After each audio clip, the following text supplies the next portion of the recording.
this act have been authorised by someone within the IRA to so do it. They would have not benefited themselves from whatever had occurred. And I think of what Mr. Adams said when he was asked were his members involved in the shooting, and he said no, somebody trying to make mischief about the whole situation. I'm just trying to picture in my mind the awful picture of my husband Jerry and Ben. Jerry was dead and Ben was almost dead. Murder comes to my mind. In my opinion, this was not an accidental shooting.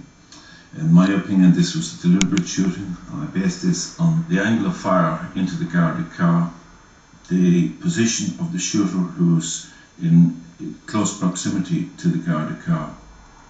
I didn't eat it in. I didn't lose consciousness. I was aware of what was happening around me at all times. But I had no doubt, accidental shooting, 15 bullets out of an AK-47. What's accidental about that? None of them left of their own volition. But of course there's a defence to everything, whether it is a credible defence or an incredible defence. If you want a defence, you'll put it up and hope that somebody will believe it.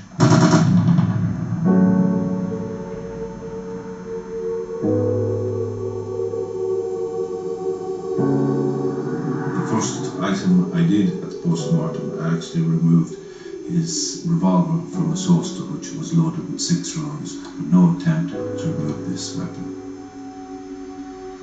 The Uzi machine gun was positioned in the back seat of the car, wasn't loaded, still positioned in the case. It was established that this Kalashnikov rifle had been discharged previously at an armed robbery in Kilmallock in County Limerick. This had occurred in June of 1994. A second weapon had also been used on that occasion, and that was a Heckler & Koch assault rifle.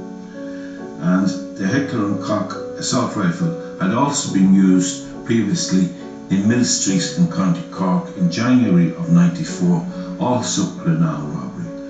Both of those crimes, the armed robberies in Mill Street and Kilmallock, had been attributed to the provisional IRA.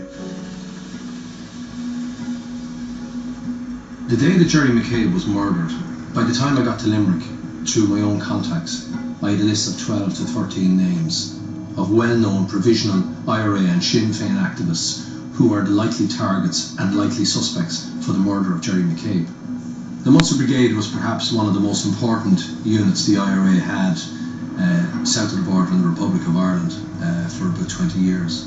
They were involved in primarily armed robbery. The money was being robbed to fund their war in the north. They also took care of logistics, hiding firearms, explosives, providing safe houses for people on the run, training people. They also took part in a number of executions and murders of suspected informants.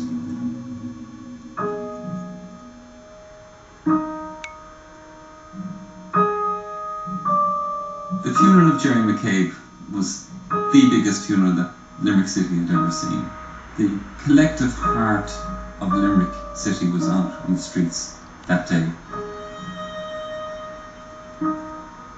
I remember walking across Sarsfield Street and up past Roach's doors, and as the hearse approached groups of people, everybody went silent. Some people threw flowers, but as soon as the coffin passed, people stifled sobs and women wept openly into handkerchiefs. They were just sobbing. It was just unbelievable.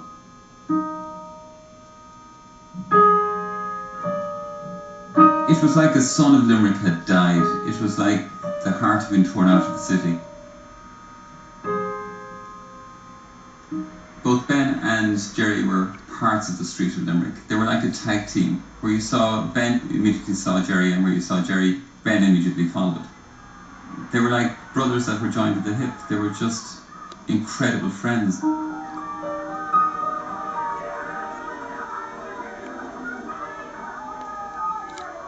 We miss our loving, relationship that we had, our marriage, friendship, and the happiness that he brought into the house. He was always happy in himself.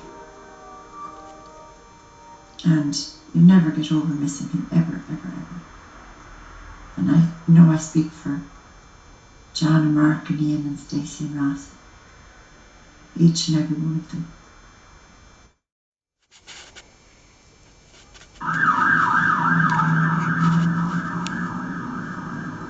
Well, a lot of intelligence came our way from the beginning, really, because a lot of people were appalled by what had happened. And the first arrest was made the following day. That was the evening of the 8th of June. Jeremiah Sheehy was arrested. On the following day, the 9th of June, John Quinn was arrested. And on the 18th of June, which was 11 days later, Michael O'Neill was arrested.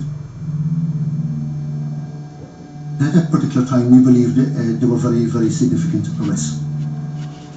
Well, Garda intelligence at the time of Jerry McCabe's murder clearly put Kevin Walsh as the leader of the Limerick unit within that brigade. Kevin Walsh was your stereotypical hardcore terrorist. He was bred into this. It was going back in his blood 2-3 generations from the War of Independence. He had absolute, and still has, I believe, utter contempt for the servants of the state, including people like Jerry McCabe. In 1976, Kevin Walsh was convicted again of an armed robbery in County Kerry. Again, it was to do with his participation in the robbery of post office monies, and he got an 8-year sentence of imprisonment.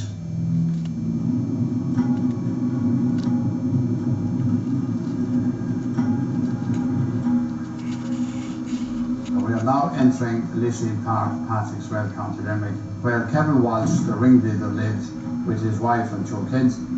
O'Neill also lived here with his wife and 9 children. Kevin Walsh was regarded locally as the leader of an IRA unit based in the Patrickswell area. O'Neill, I think, would be regarded as a follower of Kevin Walsh. And just down the road here is Faha, which was the address given for John Quinn, who was also described as a gopher for Kevin Walsh. Sheehy was the 4th man. He is from Rathkeil, which is another 5 or 6 miles further out the road. All those 3 people would have been under the influence of Kevin Walsh. Well, it emerged during the course of the investigation that John Quinn was advised the night before the murder to travel the back roads from Patrickswell driving Kevin Walsh. The investigating team found that Walsh and Quinn travelled to Finnegan's Pub and Restaurant here in Anacotty and waited some time. A car arrived with other people in that car, and we understand a conversation took place between Walsh and the people in that car, and we can only presume that instructions and directions were given to carry out this raid in Adare the following morning on the 7th of June.